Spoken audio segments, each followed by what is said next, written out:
Hey everybody, Elgato released a big update for their teleprompter, and they call it Voice Sync.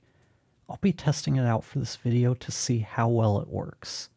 For anyone who's used a teleprompter in the past, they know it can be a tedious process to get the timing set just right for your specific or natural cadence, or if you need to pause to take a drink of water, or you think of something and you need to go off script for a minute.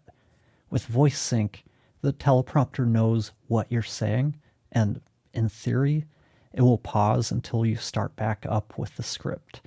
I'm testing this feature out for the first time for this video, so let's see how well it works when I go off script and use some bullet points.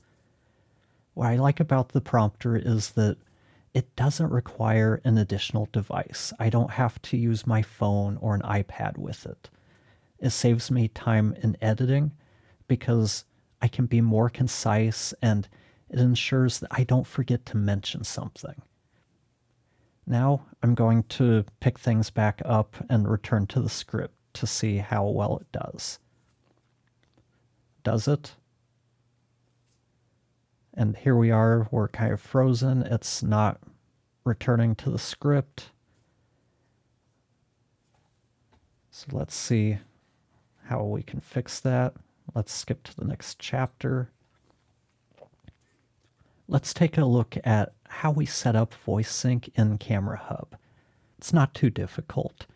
Once you update your Camera Hub software, you'll notice down here in the scrolling section, you now have two options. You have Constant and Voice Sync.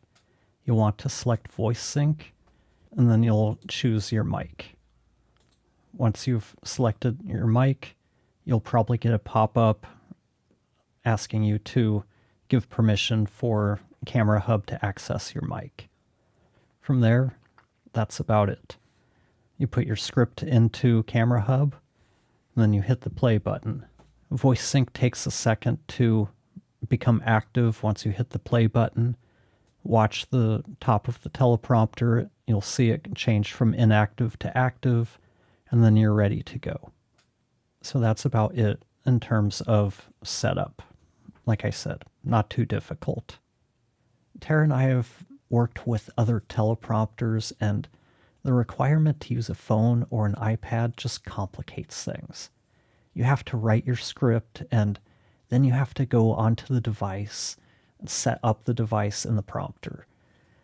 One of the things we're always looking for when we set up our gear is simplicity. We want something that's quick to get up and running.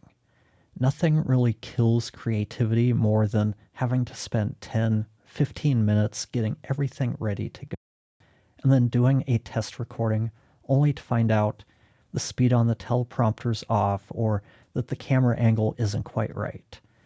So I grabbed the Elgato Prompter late last year, partially because during the last move we seem to have lost the old teleprompter or we can't find it. Either way, we needed a new one, and one of the things that really stood out to me was Elgato's prompter because it offered a bunch of new features that other teleprompters just didn't. And the ability to use the prompter as an additional monitor is a smart move by Elgato. If I'm on a video call, I can just move the browser or Zoom window onto the prompter and ensure that I'm making eye contact throughout the entire call. No need for creepy AI eye-following type trickery. I feel that the prompter has made a bigger impact on my recordings than probably anything else I've upgraded over the last year or so. It allows me to be more confident in my delivery because I know that I'm not going to forget anything important. Unless I don't think about it during the writing and revision process. There's always room for those brain farts. There's no way around that. But this seems to help me quite a bit in terms of being able to stay concise and not veer too far off, and definitely not forgetting main points. The software is not perfect, but they do keep improving it. I find it a little clunky to turn on and off because I don't want my mouse disappearing onto the prompter display when I'm not using the prompter. It takes a few mouse clicks to turn things on and off. It's not that big of a deal, but it's clunkier than I'd like.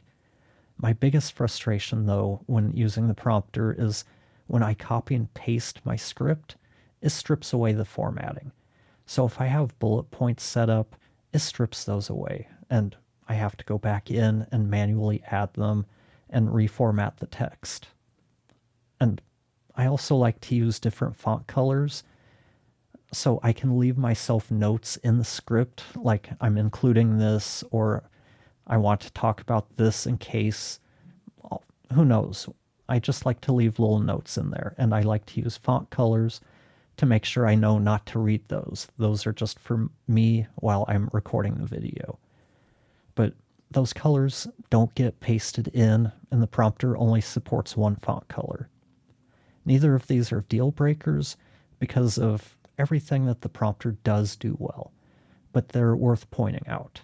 And for me, voice sync and kind of the all-in-one design of the teleprompter makes it a no-brainer for content creators like me, who you're basically creating content at your computer.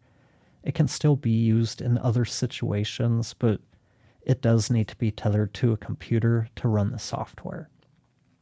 I still need to make a proper review of the Elgato Prompter, and I do have a brand new one sitting in a box to set up for Tara, so I'll be doing that video when we go through the process of getting her set up. But as far as this new update, it's working pretty well.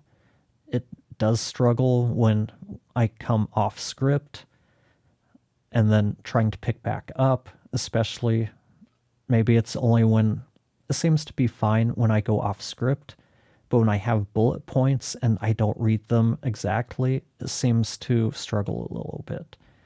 I've done a little bit of off script during this video.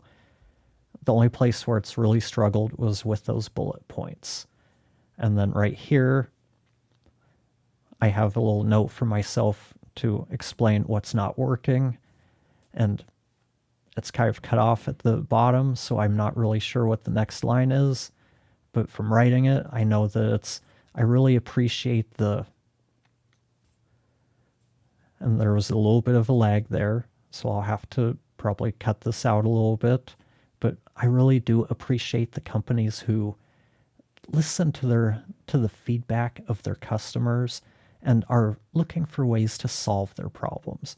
And Elgato is one of those companies who are doing this well. They came in and started solving problems for gamers and content creators. And they've continued to do so with expansion modules for their Stream Deck Plus. If you haven't seen those, you can check out this video about the XLR hub, or this video about the USB hub, or I guess XLR hub and USB dock. I get the names mixed up. Either way, thank you for watching, and I'll talk to you next time.